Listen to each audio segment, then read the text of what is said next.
ଚାଲ ଆଜି ଆମେ ଗୋଟେ ଗପ ଶୁଣିବା। ଏକ ସୁନ୍ଦର ସବୁଜ ଜଙ୍ଗଲ ଥିଲା। ସେଠାରେ ଉଚ୍ଚ ଗଛ, ଶୁଭ୍ର ଝରଣା ଓ ଅନେକ ପଶୁପକ୍ଷୀ ସୁଖରେ ରହୁଥିଲେ।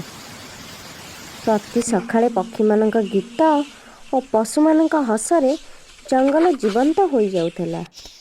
ସେହି ଜଙ୍ଗଲରେ ରାଜୁ ନାମକ ଏକ ଖରଗୋଶ ଥିଲା।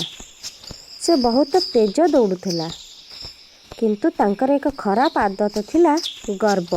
ଏହି ଜଙ୍ଗଲରେ ମୋ ଠାରୁ ତେଜ କିଏ ଅଛି? କେହି ନୁହେଁ।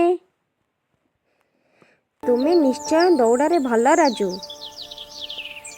ଭଲ ନୁହେଁ, ସବୁଠାରୁ ଭଲ।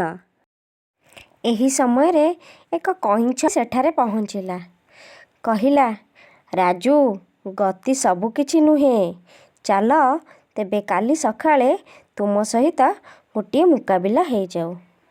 କାଲି ସକାଳେ ଦୌଡ଼ ପ୍ରତିଯୋଗିତା ହେବ। ସକାଳ ହେଲା, ସମସ୍ତ ପଶୁପକ୍ଷୀ ଆସି ଏକାଠି ହେଲେ। ଦୌଡ଼ ପ୍ରତିଯୋଗିତା ଆରମ୍ଭ ହେଲା।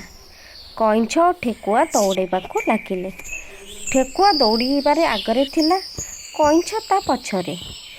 ଦୌଡ଼ି ଦୌଡ଼ି ଚାଲିଥିଲେ ସେ ଦୁହେଁ। ଦୌଡ଼ ପ୍ରତିଯୋଗିତାରେ ଠେକୁଆ ଆଗରେ ଚାଲିଥିଲା।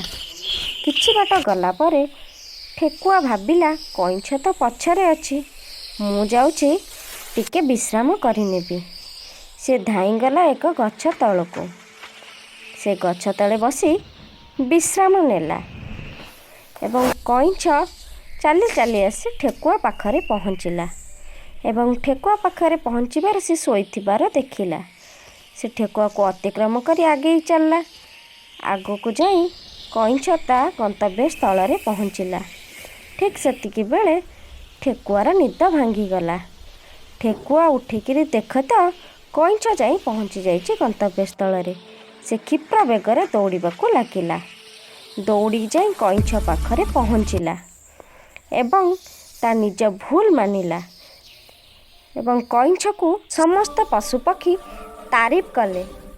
ଠେକୁଆ ତାର ଭୁଲ ବୁଝିପାରି କଇଁଛ ଓ ଅନ୍ୟ ପଶୁମାନଙ୍କଠୁ କ୍ଷମା ମାଗିଲା ଏବଂ ଚିନ୍ତା କଲା ସେ ବହୁତ ବଡ଼ ଭୁଲ କରିଛି।